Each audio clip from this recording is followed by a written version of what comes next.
Hi hello ಎಲ್ಲರಿಗೂ ನಮಸ್ಕಾರ. Welcome back to my YouTube channel. ಎಲ್ಲರೂ ಹೇಗಿದ್ದೀರಾ? ಹೋಪ್ ಎಲ್ಲರೂ ಚೆನ್ನಾಗಿದ್ದೀರಾ ಅಂತ ಅಂದ್ಕೊಂಡಿದ್ದೀನಿ.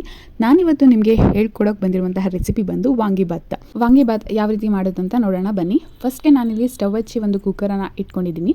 ಆ ಕುಕ್ಕರ್ ಬಿಸಿ ಆದ ತಕ್ಷಣ ನಾನಿಲ್ಲಿ ಒಂದು 4 ರಿಂದ 5 ಟೇಬಲ್ ಸ್ಪೂನಷ್ಟು ಆಯಿಲನ್ನು ಹಾಕೊಂಡಿದ್ದೀನಿ. ಎಣ್ಣೆ ಬಿಸಿ ಆದ ತಕ್ಷಣ ನಾನಿಲ್ಲಿ ಒಂದು ಅರ್ಧ ಸ್ಪೂನ್ ಅಷ್ಟು ಸಾಸಿವೆನ ಸೇರಿಸ್ಕೊಂಡಿದ್ದೀನಿ. ಸಾಸಿವೆ ಚೆನ್ನಾಗಿ ಚಿಟಪಟ ಅಂತ ಅನ್ಬೇಕು. ಅದಾದಮೇಲೆ ನಾನಿಲ್ಲಿ ಒಂದು ಅರ್ಧ ಟೇಬಲ್ ಸ್ಪೂನ್ ಅಷ್ಟು ಕಡಲೆಬೇಳೆಯನ್ನು ಸೇರಿಸ್ಕೊಂಡಿದ್ದೀನಿ. ಮತ್ತು 1.5 ಟೇಬಲ್ ಸ್ಪೂನಷ್ಟು ಕಡಲೆ ಬೀಜನ ಸೇರಿಸ್ಕೊಂಡಿದ್ದೀನಿ. ಮತ್ತು 4 ರಿಂದ 5 ಗೋಡಂಬಿಯನ್ನು ಸೇರಿಸ್ಕೊಂಡು ಚೆನ್ನಾಗಿ ಫ್ರೈ ಮಾಡ್ಕೊಬೇಕು. ಲೋ ಫ್ಲೇಮಲ್ಲಿ ಇಟ್ಕೊಂಡು ಫ್ರೈ ಮಾಡ್ಕೊಳ್ಳಿ. ನಂತರ ನಾನಿಲ್ಲಿ 3 ಹಸಿಮೆಣಸಿನಕಾಯಿಯನ್ನು ಕಟ್ ಮಾಡಿ ಸೇರಿಸ್ಕೊತಿದ್ದೀನಿ. ಮತ್ತು ಸ್ವಲ್ಪ ಕರಿಬೇವನ್ನು ಸೇರಿಸ್ಕೊಂಡು ಚೆನ್ನಾಗಿ ಫ್ರೈ ಮಾಡ್ಕೋಬೇಕು. ಮತ್ತು ನಾನಿಲ್ಲಿ 2 ಮೀಡಿಯಮ್ ಸೈಜ್ ಈರುಳ್ಳಿಯನ್ನು ಕಟ್ ಮಾಡಿ ಸೇರಿಸ್ಕೊಳ್ತಾ ಇದ್ದೀನಿ. ಈ ರೀತಿ ಸ್ಲೈಸ್ ರೀತಿ ಕಟ್ ಮಾಡ್ಕೋಬೇಕು. ಕಟ್ ಮಾಡಿ ಸೇರಿಸ್ಕೊಂಡು ಚೆನ್ನಾಗಿ ಫ್ರೈ ಮಾಡ್ಕೋಬೇಕಾಗುತ್ತೆ. ಅದು ತುಂಬ ಫ್ರೈ ಮಾಡೋ ಅವಶ್ಯಕತೆ ಏನಿರೋದಿಲ್ಲ.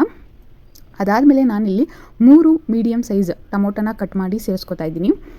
ಟೊಮೊಟೊನ ಸೇರಿಸ್ಕೊಂಡು ಚೆನ್ನಾಗಿ ಮಿಕ್ಸ್ ಮಾಡಿ ಅದನ್ನು ಸಹಿತ ಫ್ರೈ ಮಾಡ್ಕೋಬೇಕು. ಅದು ಜಾಸ್ತಿ ಫ್ರೈ ಮಾಡೋ ಅವಶ್ಯಕತೆ ಇಲ್ಲ.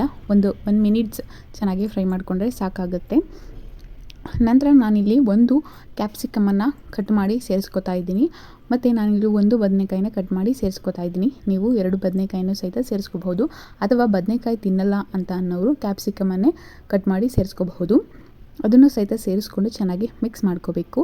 ನಂತರ ನಾನಿಲ್ಲಿ 10 ರುಪೀಸ್ದು MTR ವಾಂಗಿಬಾತ್ ಪೌಡರನ್ನು ಯೂಸ್ ಮಾಡ್ತಾಯಿದ್ದೀನಿ. 1 ಪ್ಯಾಕೆಟನ್ನು ಹಾಕೋತಾ ಇದ್ದೀನಿ.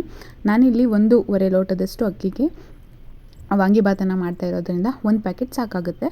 ನಂತರ ನಾನಿಲ್ಲಿ 1 ಟೇಬಲ್ ಸ್ಪೂನಷ್ಟು ಮಟನ್ ಸಾಂಬಾರು ಪೌಡರನ್ನು ಯೂಸ್ ಮಾಡ್ತಾಯಿದ್ದೀನಿ. ಯಾಕಂತಂದರೆ ಟೇಸ್ಟ್ ಸ್ವಲ್ಪ ಚೆನ್ನಾಗಿರುತ್ತೆ, ಅದಕ್ಕೋಸ್ಕರ ಅದನ್ನು ಮಟನ್ ಸಾಂಬಾರು ಪೌಡರ್ ಇಲ್ಲ ಅಂತಂದರೆ ಅರ್ಧ ಟೇಬಲ್ ಸ್ಪೂನಷ್ಟು ಕೊರಿಯಂಡರ್ ಪೌಡರ್ ಮತ್ತು ಅರ್ಧ ಟೇಬಲ್ ಸ್ಪೂನಷ್ಟು ರೆಡ್ ಚಿಲ್ಲಿ ಪೌಡರನ್ನ ಸೇರಿಸ್ಕೋಬೇಕಾಗುತ್ತೆ. ಸೇರಿಸ್ಕೊಂಡು ಇವಾಗ ನಾನು ನೀರನ್ನು ಸೇರಿಸ್ಕೊತಾ ಇದ್ದೀನಿ. ಇವಾಗ ಸ್ವಲ್ಪ ಬೆಲ್ಲನೂ ಸಹಿತ ಸೇರಿಸ್ಕೊಂಡು ನಂತರ ನಾನಿಲ್ಲಿ ಕಡಲೆಕಾಳನ್ನು ಸೇರಿಸ್ಕೊತಾ ಇದ್ದೀನಿ. ಅದನ್ನು ನೆನೆಸಿಟ್ಕೊಂಡು ಸೇರಿಸ್ಕೋಬೇಕಾಗುತ್ತೆ. 1-2 ಟೇಬಲ್ ಸ್ಪೂನಷ್ಟು ಸೇರಿಸ್ಕೊಂಡ್ರೆ ಸಾಕಾಗುತ್ತೆ. ಯಾಕಂತಂದರೆ ನಾನಿಲ್ಲಿ ಬಟಾಣಿನ ಯೂಸ್ ಮಾಡ್ತಾಯಿಲ್ಲ, ಅದಕ್ಕೋಸ್ಕರ ಕಡಲೆಕಾಳನ್ನು ಯೂಸ್ ಮಾಡ್ತಾಯಿದ್ದೀನಿ. ನಂತರ ನಾವು ರೈಸನ್ನು ಚೆನ್ನಾಗಿ ತೊಳೆದು ಹಾಕೊಬೇಕಾಗತ್ತೆ. ನಂತರ ಫೈನಲಿ ನಾವು ಅದನ್ನು ಮಿಕ್ಸ್ ಮಾಡಿ ಸ್ವಲ್ಪ ರುಚಿಗೆ ತಕ್ಕಷ್ಟು ಉಪ್ಪನ್ನು ಸೇರಿಸ್ಕೋಬೇಕು. ಫೈನಲಿ ಕೊತ್ತಂಬರಿ ಸೊಪ್ಪು ಮತ್ತು ಸ್ವಲ್ಪ ಕಾಯಿ ತುರಿಯನ್ನು ಸೇರಿಸ್ಕೊಂಡು ಚೆನ್ನಾಗಿ ಮಿಕ್ಸ್ ಮಾಡಬೇಕಾಗುತ್ತೆ. ಮತ್ತು ನಾನಿಲ್ಲಿ ಒಂದು ಟಿಪ್ಪನ್ನು ಹೇಳ್ಕೊಡ್ತೀನಿ. ನೀವೇನಾದ್ರೂ ಬಟಾಣಿ ಕಾಳನ್ನು ಯೂಸ್ ಮಾಡ್ತಾ ಇದ್ದರೆ ಬಟಾಣಿ ಕಾಳನ್ನು ಲಾಸ್ಟಲ್ಲಿ ಹಾಕ್ಕೊಳ್ಳಿ. ಯಾಕಂತಂದರೆ ಒಗ್ಗರಣೆಗೆ ಬಟಾಣಿ ಕಾಳನ್ನು ಹಾಕಿದ್ರೆ ಅದು ಬೇಯೋದಿಲ್ಲ. ಹಾಗಾಗಿ ನೀವು ಲಾಸ್ಟಲ್ಲಿ ಹಾಕ್ಕೊಂಡ್ರೆ ಅದು ಚೆನ್ನಾಗಿ ಬೇಯುತ್ತೆ. ಹಾಗಾಗಿ ಈ ಟಿಪ್ ಏನಾದರೂ ಇಷ್ಟ ಆದರೆ ಪ್ಲೀಸ್ ಒಂದು ಲೈಕ್ ಮಾಡಿ. ಮತ್ತು ಇನ್ನೂ ಯಾರು ನನ್ನ ಚಾನಲ್ನ ಸಬ್ಸ್ಕ್ರೈಬ್ ಮಾಡ್ಕೊಂಡಿಲ್ಲ ಪ್ಲೀಸ್ ಸಬ್ಸ್ಕ್ರೈಬ್ ಮಾಡ್ಕೊಳ್ಳಿ ಅಂತ ಕೇಳ್ಕೊತೀನಿ. ಇವಾಗ ನಾನು ಲಿಡ್ಡನ್ನು ಕ್ಲೋಸ್ ಮಾಡಿ 2 ವಿಸಿಲನ್ನು ಹೊಡಿಸ್ಕೊಂಡು ಇವಾಗ ಕುಕ್ಕರ್ದು ಏರ್ ರಿಲೀಸ್ ಆದಮೇಲೆ ನಾನಿಲ್ಲಿ ಓಪನ್ ಮಾಡ್ತಾ ಇದ್ದೀನಿ ಲಿಡ್ಡನ್ನು. ನೋಡಿ ಯಾವ ರೀತಿ ಬಂದಿದೆ ಅಂತ.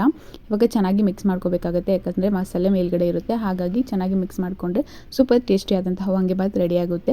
ಈ ವಿಡಿಯೋ ಏನಾದರೂ ಇಷ್ಟ ಆದರೆ ಪ್ಲೀಸ್ ಲೈಕ್ ಮಾಡಿ, ಶೇರ್ ಮಾಡಿ, ಕಮೆಂಟ್ ಪ್ಲೀಸ್ ಸಬ್ಸ್ಕ್ರೈಬ್ ಮಾಡ್ಕೊಳ್ಳಿ.